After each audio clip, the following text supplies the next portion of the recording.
السلام علیکم friends, welcome to کتاب نگری یوٹیوب چینل کتابوں کی نگری میں خوش آمدید۔ میں ہوں آپ کی ہوسٹ اقرا یاسین اور آج میں آپ کے لیے لے کر آئی ہوں زہرا فروخ حسن کے قلم سے تحریر کردہ ناول تجھے جیت لیں گے جانا کے ایپیسوڈ نمبر 19 کو لے کر۔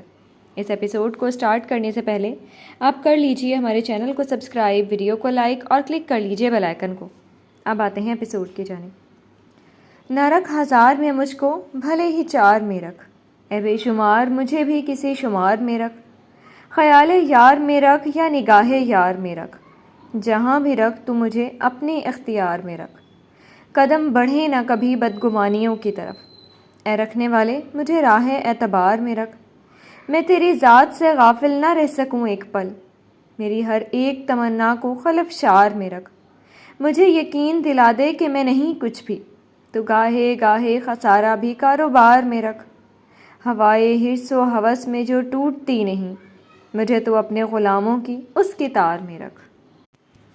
ڈھلتی دوپہر گرم تھی اور ہوا خشک سی چلتی زمین سے آسمان تک گرد و غبار اڑاتی فضا میں بلند دھند کے پردے تان رہی تھی۔ تب ہاسپٹل کے باہر دھوپ جیسی تھکی تھکی سی الوداعی نگاہوں سے ہر منظر کو تک رہی تھی۔ خاموشی اختیار کر چکی تھی، گو کہ لوگوں کا ہجوم اندر سے لے کر باہر تک رواں دواں تھا، مگر مناظر پر لپٹی پراسراریت نے جیسے خاموشی کی دبیز چادر اوڑھ لی تھی۔ دھندلے آسمان پر نہ کہیں بادل کے ٹکڑے تھے، نہ زمین پر کہیں ایک سایہ، گرمی سے پگھلتی شام حبس زدہ تھی۔ جب ایسے میں ایک کار ہاسپٹل کے اندر آ کر رکی اور عائزہ خانزادہ کار سے نیچے اتری تھی۔ بلیک ٹائٹس پر ڈھیلا ڈھالا رف ٹاپ، آنکھوں میں لگا چشمہ آنکھوں سے ہٹا کر 2 انگلیوں سے سر پر ٹکا کر وہ ہاسپٹل کے سبز فرش سے لے کر چند سیڑھیوں کو طے کر کے اپنی ہیل کے ٹک ٹک بجاتی اندر چلی آئی تھی۔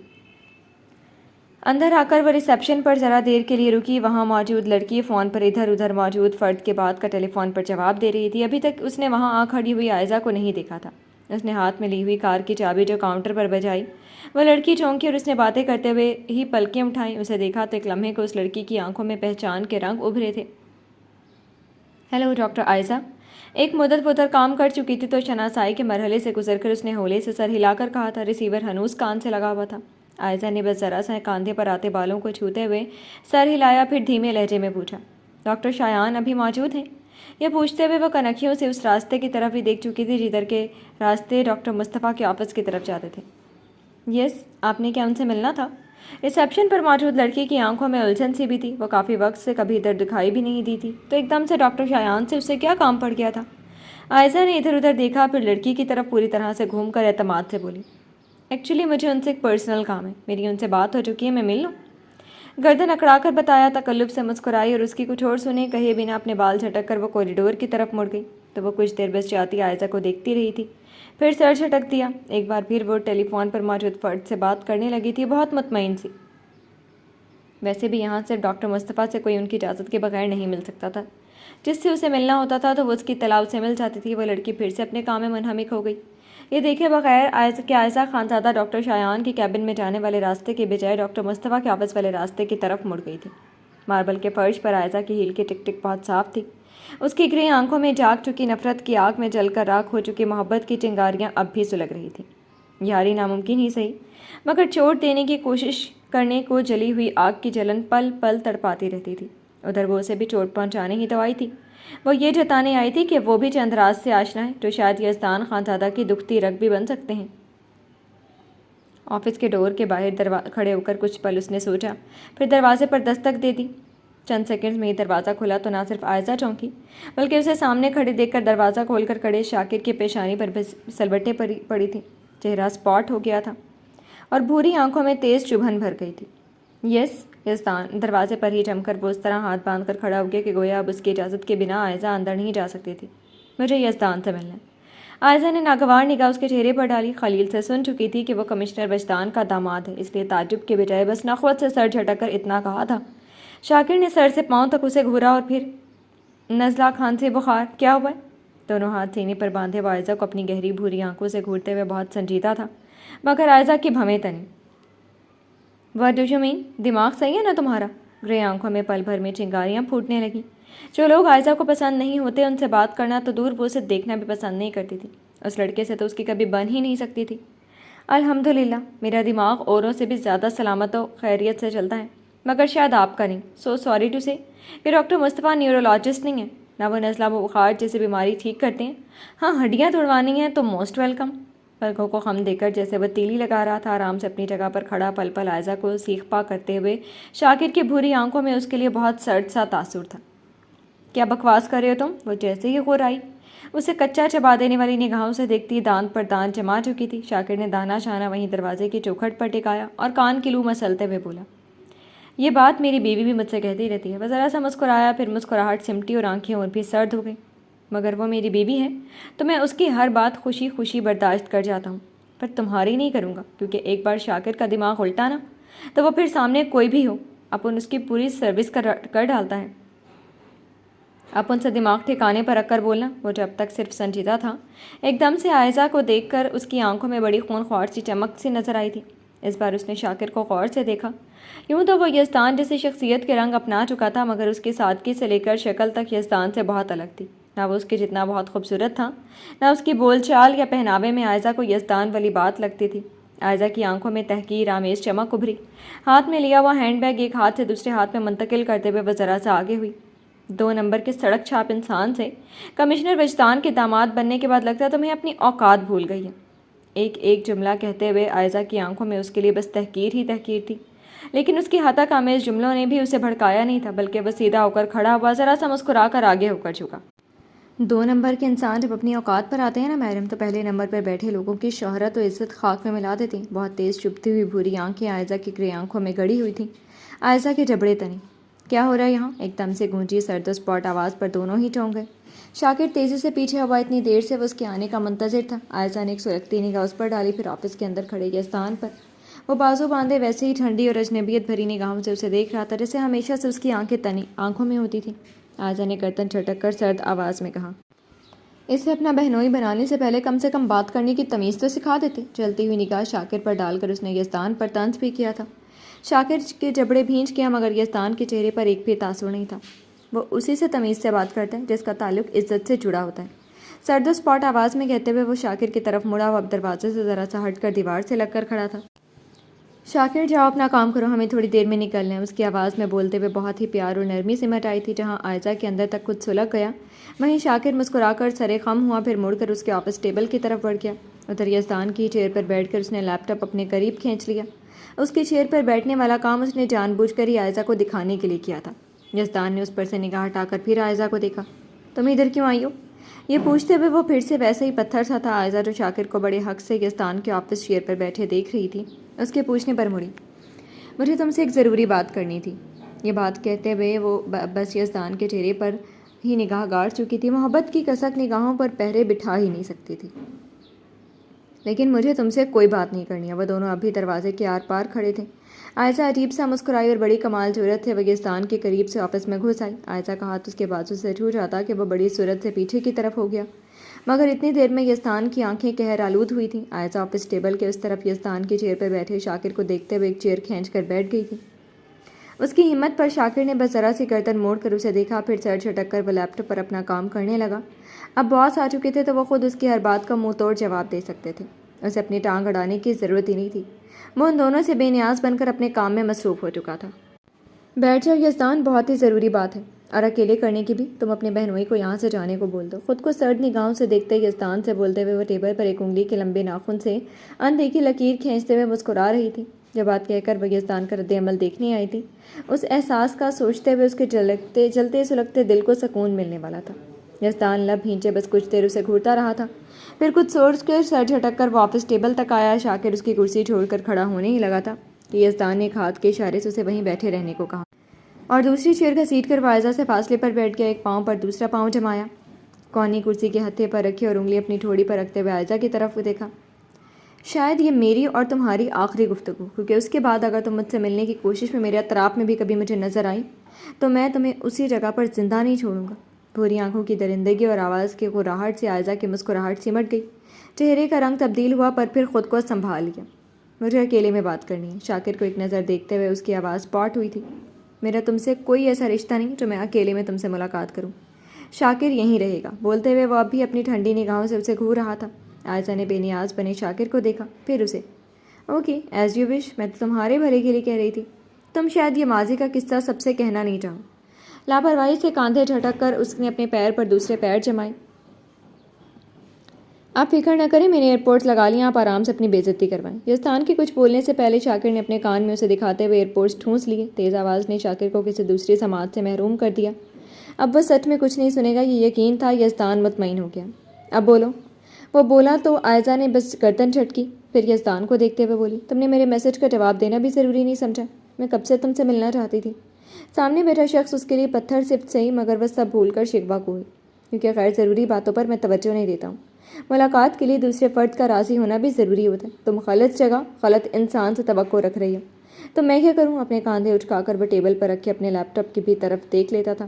شاکر کی انگلیاں بہت تیزی سے ٹائپ کر رہی تھیں۔ ادھر عائزہ کو اس کی یہی بے رخی اور سرد پن تو مارتا تھا۔ ایک بات بتاؤ یزدان خانزادہ، کیا کمی ہے مجھ میں؟ کیا؟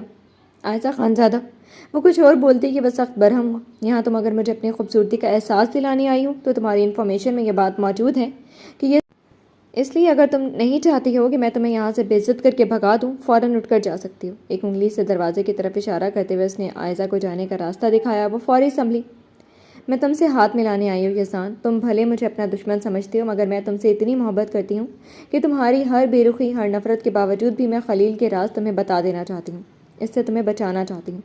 اس کے پینترا بدلنے پر یزدان کے چہرے پر کوئی تبدیلی نہیں پیدا ہوئی تھی۔ وہ اسی طرح سکون سے پیر پر رکھا پیر چلاتے ہوئے اپنی ٹھوڑی کھجا رہا تھا، لیکن اب بولتے ہوئے آواز تمسخر آمیز ہو گئی۔ دیٹس گریٹ، کون سے راز بتا کر تم میری جان بچانا چاہتی ہو؟ عائزہ نے چند پل اسے دیکھا، پھر دھیمی آواز میں کہا، اس کے پاس تمہاری انم ہے اور وہ اس کے ذریعے سے تمہیں بلیک میل کرنے والا ہے۔ یہ کہتے ہوئے اس کی گرے آنکھوں میں بڑی خاص چمک تھی، لیکن وہ ایسی نادانی پر ہنسنے کے علاوہ اور کیا کر سکتا ہے؟ وہ گردن نفی میں جھٹک کر بولا، اول وہ میری انم نہیں، میری بیوی کی بہن ہے۔ دوسری، آئی ڈونٹ کیئر وہ کس کے پاس ہے۔ تیسرے، تم یہ بات مجھے کیوں بتا رہی ہو؟ اپنی بات مکمل کر کے اس نے شانے بچھڑ کے انم والی بات پر کوئی رد عمل دے کر وہ اپنا پلان خراب نہیں کر سکتا تھا۔ اسے انم کو بچانا ہے، مگر اپنے پلان کے مطابق۔ وہ ذرا سی بھنک اپنے دشمنوں کو نہیں لگنے دے سکتا کہ اس نے کون سی خندق تیار کی ہوئی ہے۔ ادھر اس کے جواب پر عائزہ کو حیرت کا جھٹکا لگا۔ یزدان، تمہیں کوئی فرق نہیں پڑتا؟ کیا تمہیں وہ نہیں چاہیے؟ تعجب سے پوچھتے ہوئے وہ یزدان کو بغور دیکھ رہی تھی، مگر آج تک پتھر بھی احساساتی ہوئے ہیں جو آج ہو جائیں گے۔ ان کی خصلت سرد و سپاٹ ہی رہی ہے۔ یزدان کے تاثرات میں بھی کوئی بدلاؤ نہیں آیا تھا۔ بس یہی کہنا ہے تمہیں؟ اس بار بس اتنا کہا۔ تمہیں سچ میں انم نہیں چاہیے؟ وہ پھر بھی پوچھ بیٹھی۔ لگتا ہے ادھر بھی غلط فہمی کا ایک انبار کھڑا ہے۔ خلیل سوچتا ہے وہ لڑکی اس کے لیے بہت خاص ہے۔ وہ خاص ہے، مگر دوسرے رشتے سے۔ یزدان صرف اس کی حفاظت چاہتا ہے اور کچھ نہیں۔ یزدان نے سوچ کر سر جھٹکا۔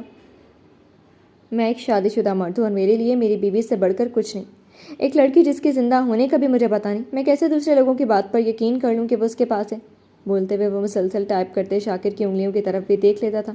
اس کے پاس ابھی تک کوئی پیغام نہیں آیا تھا۔ اندر ہی اندر وہ پریشان تھا۔ سب کچھ نپٹا کر ہی وہ یہ جگہ چھوڑ سکتا تھا۔ اسے اپنے پورے خاندان کے ساتھ بہت دور موجود دو اور شخص کی سلامتی بھی چاہیے تھی۔ وقت کم تھا اور سفر سخت، لیکن انم زندہ ہے۔ عائزہ نے اپنی بات پر زور دیا تو یزدان نے پھر سے نگاہ اس کے چہرے پر جمائی اور وہ استہزائیہ مسکرایا۔ کوئی ثبوت؟ اگر زندہ ہے تو انم کا ایڈریس تو مجھے، کس شہر میں ہے وہ، کس کے پاس ہے، جانتی ہو تم؟ ایک ایک کر کے کئی سوال نے عائزہ کو چپ کر دیا۔ ہاں، کوئی ثبوت نہیں تھا، اس کے پاس کوئی پتہ نہیں تھا۔ خلیل جیسے چالاک انسان سے وہ سوائے یہی جاننے کی کچھ اور نہیں جان سکی تھی۔ اس نے نگاہ چرائی اور وہ سمجھ گیا وہ صرف ہوا میں تیر چلانے آئی ہے، صرف اور صرف اس کی زندگی میں داخل ہو کر تلخیاں گھولنے کا ایک عمل انجام دینا چاہتی تھی۔ ہر بار کی طرح وہ پھر سے یزدان سے غلط امید لگا بیٹھی تھی۔ وہ جبڑے تانے اس سے مخاطب ہوا تو سرد آنکھوں کی ٹھنڈک عائزہ کی رگوں میں خون جما دینے کے لیے اتری۔ تمہیں کیا لگتا ہے تم مجھے انم کی زندہ ہونے کی خبر دینے آؤ گی اور میں تم سے ہاتھ ملا لوں گا؟ تم مجھے غلط مرد سمجھنے کی کوشش کرنا چھوڑ دو عائزہ خانزادہ۔ بھوری آنکھوں میں برہمی سی تھی اور آواز میں غراہٹ۔ عائزہ نے برہم آنکھوں میں جرأت سے دیکھا۔ میں تمہیں انم تک پہنچا سکتی ہوں۔ وہ ایک دم سے سر جھٹک کر ہنسا۔ تم اب بھی غلط سوچ بیٹھی ہو عائزہ خانزادہ، میں اپنے کام کے لیے عورتوں کا ساتھ نہیں لیتا، اپنی عورتوں کی حفاظت کے لیے غیر عورت کو ہم سفر نہیں بناتا۔ وہ مضبوطی سے کہتا ایک بار پھر لیپ ٹاپ اسکرین کی طرف دیکھنے لگا۔ آخرکار بڑی کوشش کے بعد وہ صحیح لوکیشن پر پہنچ ہی گئے تھے۔ پوری آنکھیں چمک سی گئی تھیں۔ ادھر عائزہ ساکت سے بس اسے دیکھے جا رہی تھی۔ لفظ غیر عورت کی تکرار کی ضرب بار بار دل پر لگ رہی تھی۔ خلیل تمہارے بھائی مرتضیٰ کے راز سے واقف ہے اور تمہارے بھائی مرتضیٰ کو اجلال کے ہاتھوں ہی مروانا چاہتا ہے۔ وہ ایک دم سے بولی تو یزدان نے سر موڑ کر اس کی طرف دیکھا۔ وہ آنکھوں میں تیز چبھن لیے جبڑے تانے اسے گھور رہی تھی۔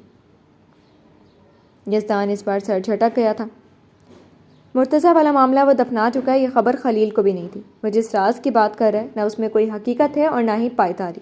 خلیل سے جا کر کہہ دو مرتضیٰ سے پہلے اسے یزدان خانزادہ سے جنگ لڑنی ہے۔ ایک بار پھر بھوری آنکھوں کی درندگی اور وحشی چمک سے عائزہ ایک دم سے پیچھے کی طرف ہو گئی تھی، مگر وہ ایک دم سے سیدھا ہوا، آگے کا ہوا، اور عائزہ کی گرے آنکھوں میں آنکھیں ڈال کر وہ جیسے غرایا، مسز خلیل، آج کے بعد اپنے دل میں یہ خیال بھی مت لانا کہ تم کسی راز سے یزدان خانزادہ کو اپنی جانب کھینچ لو گی۔ تم میرے خاندان کے ایک بھی فرد کو اپنی جال میں پھنسا کر مجھ سے کبھی اپنا مطلب نہیں نکال سکتی ہو۔ عائزہ کی گرے آنکھوں میں دیکھتے ہوئے اس کی آواز مدھم تھی، مگر ان میں آگ سی تپش تھی اور آنکھوں میں سخت برہمی۔ عائزہ تو اس کے منہ سے مسز خلیل ہی سن کر شل سی ہو گئی تھی، پیشانی ارکالود ہونے لگی تھی، مجسم سے وہ یزدان کی آنکھوں میں دیکھ رہی تھی۔ ٹھیک انہی پلوں میں سمن مسکراتے ہوئی مگن سے آفس کے اندر داخل ہوئی تھی، مگر ادھر عائزہ کو بیٹھے دیکھ کر اس کی آنکھیں پہلے حیرت سے پھیلیں، پھر اس میں غصہ امڑ آیا۔ یزدان اس سے کچھ کہہ رہا تھا، بھلے اس کے چہرے پر غصہ دکھ رہا تھا، مگر ادھر عائزہ کی موجودگی سے سمن کے تن بدن میں آگ ہی لگا گئی۔ یزدان، نہ چاہ کر بھی آواز اونچی ہو گئی، صرف ان دونوں نے ہی گردن موڑ کر اسے نہیں دیکھا تھا۔